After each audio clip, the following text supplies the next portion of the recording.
I have a proposition for you. Let's get this party started, shall we? You regret it? Nothing can keep me from seeing you. You really looking to mess with someone like that? Don't get in the way of this investigation before it even gets off the ground. He has a message for you. Oh boy, where do I even start? New Jack might just be the most disastrous recast I've seen in decades. Seriously, he doesn't even have the tiniest bit of this snap, crackle, and pop that the original Jack had. Not even an Aussie accent. Just wow. And Drew and Willow? Oh, just stop. Seriously, Carly and Nina, it's time to pull out all the stops and break those two up already. Cody's got a gambling problem, and we're supposed to be investigating that. Anna hasn't solved a single crime since she became police commissioner. What exactly is going on here? Oh, and let's not forget, technically, Drew is trespassing when he visits Willow at the gatehouse.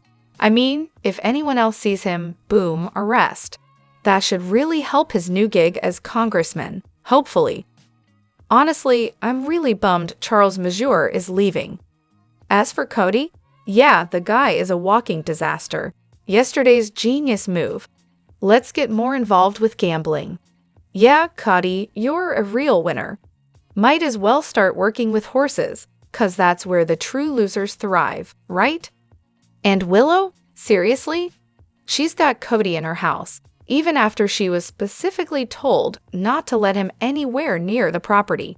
That's going to end so well. Look, I get every show needs a villain, but this has gone completely off the rails. Drew's now a creepy predator. Cody's an emotional wreck, spreading rumors. Willow's basically a walking disaster. And don't even get me started on the new Emma, an entitled brat. Add in the fact that Sam Dex and Michael are gone, and now they're recasting Brennan. This is getting harder to watch. And don't even mention the creepy, dirty dog, Drew creeping around Willow, while she's mooning over him like a lovesick teenager. Please, we've already seen that enough. Couldn't Drufus just leave and take Willow with him? No one needs this. Cody, please, he's such a whiny, secret-spilling disaster. I'm losing my mind over how he just blows up everyone's life with zero remorse. Enough already. Hello everyone. Welcome back to my channel, Messy Syrup. It's me, Abby, here. I hope everyone is having a wonderful day. Keep watching. So let's dive into today's video. Oh, is Drew ever going to make it to Congress? At this point, it seems more likely that pigs will fly. And now that Alexis knows Sam was murdered, because, of course, she didn't know that. Once she hears what Drew's been up to, she's definitely going to take Scout and run. Drew couldn't care less about that little girl. He's too busy being his usual self-absorbed disaster of a human being. And Cody? Well, talk about a transformation. Now he's a full-blown gambler who's just thrilled to spread the latest gossip that Jason's the father of Sasha's baby. But don't worry, Jason will totally claim it as his own, all in the name of protecting Sasha's big secret. Oh, and Sidwell. Yeah, he's out here trying to destroy Sunny's whole empire. Classic villain move, right? He's targeting everyone close to Sunny. Totally a move straight out of Villainings 101. And Brooklyn? Can we please just wrap up this baby drama already? Either adopt or move on. It's like they've realized they're working with a team of writers who are collectively trying to win the dumbest storyline award. And Drew, the evil twin? I'm so over it. Cody's just a walking plot hole with zero real purpose other than stirring up trouble. Sidwell. Yeah, can someone escort him out already? Oh, and plot twist. Drew gets caught at Willow's place again. Seriously, Willow? Just stop pretending you love Michael when you clearly don't. You're pathetic, and honestly, you don't deserve him. Also, you're a horrible mother and wife, sleeping with your husband's uncle. Oh wait, and your children's great-uncle. Gross, but hey, Tracy now knows Drew's been sneaking around, so I can't wait for her to get a restraining order against him. And Drew actually buys the gossip that Sasha's pregnant with Jason's baby? It's like they're writing this show just to make us cringe. GH is really knocking it out of the park lately. Okay, can we all just agree that the recast of Jack Breenan is an absolute disaster? Seriously, bring back Charles Measure. The new guy has zero character, zero chemistry with Laura, and frankly, he's about as charismatic as a wet rag. It's honestly painful to watch. I don't know how anyone could think this was a good idea. I'll be fast-forwarding through any scenes with him, because, yikes, this is by far the worst recast I've seen in over a decade. Now, the chemistry between Carly and the original Jack Breenan. Pure fire. The actor was literally one of the hottest men on TV in his age group. You could feel the steam between him and Carly. The new guy? Yeah, maybe he can act, but he'll never have the same presence, the same spark with Carly. What a major letdown. And then there's Drew. Honestly, this guy is bottom tier. He couldn't handle Carly spilling the tea about him and Willow. So he decided to make a public spectacle out of a ridiculous rumor about Jason and Sasha. Oh, and let's not forget he literally put the bomb in Sunny's apartment. Great job, Drew. Speaking of Willow, can we talk about how insufferable she's become? I used to like her, but now, not so much. She's just as bad as her mother and sister. And don't even get me started on her and Drew, though. It's like a match made in hell. And the house the kids grew up in thing? Really? Aren't they still growing up? Make it make sense. Now, as for this whole Cody-Sasha-Maxie drama, what is even going on? Cody overhears Sasha talking to Maxie about the baby's first kicks, and suddenly thinks he's qualified to start spreading rumors that Jason's the father, because, you know, he's a man and was in the same room. I can't wait for Cody to get a taste of his own medicine when his gossip comes back to bite him. It's honestly just ridiculous. Lastly, can we talk about Curtis and Jordan for a second? Curtis ends things with Jordan, who was literally protecting TJ, but he forgives Portia, who kept Trina away from him for over 20 years. Let that sink in. The way he's treating Jordan is just baffling, and the fact that Portia gets a free pass is beyond me. It would be so genius if the producers and writers could get their hands on stats from cable and streaming services to see which parts of episodes we all skip. Then they could, I don't know, maybe focus on the stuff we actually want to watch and ditch the filler no one cares about. Speaking of filler, remember Charles Measure? Yeah, he was supposed to be at that GH event in NG this April. I just checked, and guess what? They swapped him out for James Patrick Stewart. I'm gonna take a wild guess that the departure wasn't exactly a smooth, see you later, good friend situation, especially since he's already off Twitter again. Just when I finally started warming up to Carly, literally the first time ever, I guess the universe decided to rip the rug out from under us. Normally, I'd give a recast a shot, but sometimes, lightning strikes once, and there's no way to capture that magic again. Breenan and Carly? More chemistry than any other love interest she's had, and honestly, I just don't see that being replicated. That's just my opinion, but at this point, I'm calling it. This storyline is as good as dead. And then, let's talk about Sunny for a second. He just had his home blown up, and his son literally caught on fire. And this guy still can't see that maybe, just maybe, it's time to strike a deal with Ava over Avery. I mean, I get that he loves his kids, but seriously, how much danger does he think he can keep them out of? Realistically speaking, come on, dude. Lastly, can we talk about all these scams floating around lately? Get a life. Seriously, what's the end game here? Just sitting around creating fake nonsense for kicks. On a brighter note, Alexa Havens is perfect as Lulu.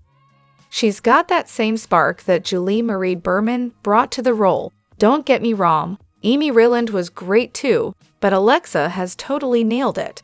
And honestly, if they could somehow bring Justin Bruning into the mix, maybe as Dante or Chase's new partner, that would be awesome. Unless you're getting your breaking news straight from the horse's mouth, like an actor's social media, Michael Fairman TV, Soaps in Def, or Soap Opera Digest, maybe a few other legit sites. but I'm probably forgetting them. Do yourself a favor and don't believe everything you read online. Google, YouTube, or any other random platform. Not reliable. Seriously, I'm not saying this to be rude. I'm just pointing out the obvious. This is how fake rumors spiral. People will believe anything they read, and it's exhausting. Let's break it down with some examples, shall we? First off, no, Kirsten Storms did not try to end her life. She's fine, people. She's out there living her best life, losing weight the healthy way, kicking butt in kickboxing classes, and eating right. Let's just be clear, okay? Next, Laura Wright and Wes Ramsey are not getting married, nor is she leaving General Hospital to go on a honeymoon. If you see that anywhere, don't fall for it. It's nonsense. And if there's anything else you've heard that doesn't make sense, feel free to add to the list. Seriously, let's just sit back, watch the show, and enjoy it without spiraling into every baseless rumor. Tell me this isn't true. Maxie tried to commit suicide. I'm praying for her and her family to get through this difficult time. Also, can we please get TJ back? Let's give him a real storyline, one that doesn't involve Molly. I mean, come on, they've been together since high school. A lot of people do that, and guess what? They eventually grow up, get divorced, and move on. The show won't implode because of it. In fact, if the actor picked up a role on a new soap, that'd be amazing. As for GH, they could easily write it in that he leaves town for a doctor position at a major hospital. Isn't that what interns do, transfer? Jordan would be heartbroken, sure, but she'll move on. And let's face it, Molly and TJ's storyline has run its course. Also, I saw the previews for The Gates. Wow, major drama. It makes the young and the restless look like a nap. So Emma and Maxie decided to meet up at the Surf Lodge Cafe? Seriously? As a New Yorker, it's borderline offensive. Not once in my life have I stumbled upon a cafe in this city that wants to be associated with surf culture. I mean, come on, this is New York. The Surf Lodge? Really? How about something more fitting, like the Snowy Mountain Cafe or the Falls Cafe? Heck, even the Liberty Cafe would make more sense. But no, let's throw in a beach vibe in a place where the nearest thing to an ocean is a murky river. And don't even get me started on scalp picking roses in November, just a stone's throw from the Canadian border. Yeah, sure, that makes perfect sense. Roses in late fall in the freezing cold. I mean, clearly the writers have no clue where this show is actually set. Maybe they should consider learning a little about geography before tossing these details around. So apparently, no one in the quartet mains had the slightest clue that Brooke Lynn was pregnant. She was living in Bensonhurst with her mom, Lois, but here's the kicker. Lois had all the Cerullos around her at the time. They were basically living in the same building. Yet, somehow, no one knew about Brooke Lynn's pregnancy. Yeah, right. There's no way that would have stayed a secret in that family. They're like a pack of wolves. Something that big would have spread faster than a viral TikTok. So what gives? Where did Brooke Lynn go during that time? She clearly had no idea her mom arranged for a private adoption with a cousin. Here's my theory. The Cerullos definitely knew. And Gio's so-called mother. I'm guessing she was some family friend who couldn't have kids, and Lois thought, hey, why not give her the baby? It's still family, right? Fast forward, and she dies, leaving Gio to be raised by the Cerullos and Uncle Sonny. But I'm forgetting something. What did Gio say about his father? Because I'm pretty sure he had no clue Dante existed. And even if he did, there's no way he knew Dante was the baby's dad or that Dante was his son. Honestly, I'm convinced only Lois knew the truth. I mean, think about it. That family is too close-knit for a secret this huge to stay buried. Italians? They talk. Something this massive would have been out there in no time. Can you imagine how shocked Sonny's going to be when he finds out Gio is his grandson? And Lois's parents? They probably knew Gio, but I highly doubt they realized he was their great-grandson. That's just too many people to keep a secret. No way. I can't wait to see how this all unravels. It's going to be a mess, and I'm here for it. Maxie's sharp mind was working overtime as she mulled over Sasha's behavior. It didn't take a genius to connect the dots. Sasha, who could barely hold it together, was way too upset about the paternity of her child for it to be anyone random. Jason, really? Maxie could practically see the light bulb flicker on in her head. The way Sasha had reacted to the suggestion that Jason was the father wasn't just surprising, it was a full-on red flag. If Sasha was that rattled, then it had to be someone they all knew. Someone close. And, let's be real, it wasn't going to be Cody. That left one person in the running, Michael. Maxie wasn't one to miss the obvious, and the way Sasha had been acting around Michael recently was enough to raise suspicions. It wasn't just about the big emotional outbursts or the hand-wringing. Sasha's frantic energy over Michael's involvement wasn't exactly the greatest cover-up. In fact, it screamed something's being hidden. And let's talk about Sasha's outrage over the whole paternity mess. She was acting like the whole world was sticking their noses where they didn't belong, except, surprise, it was no one's business except hers and Michael's. But as Maxie observed, this wasn't helping her cause at all. If anything, it was practically throwing up a neon sign that screamed, "I'm covering something up." It's like Sasha forgot that her anger was just making it easier for everyone to figure out what was going on. Now, as for Jason, well, Maxie could almost understand his stance. He's been a father figure to Michael for years, and the guy just wanted to protect him. If Michael didn't want Carly to know about the baby, Jason would make sure no one else did either, because he knew how Carly would react. Carly wouldn't just accept Michael's wishes. She'd tear everything apart to get the truth. So Jason was doing what he thought Michael would want. That meant quietly supporting Sasha while Michael took the time to heal. Once he could, Jason was sure Michael would take over, but for now, the least he could do was keep things running smoothly. But Maxie was starting to see through all of this.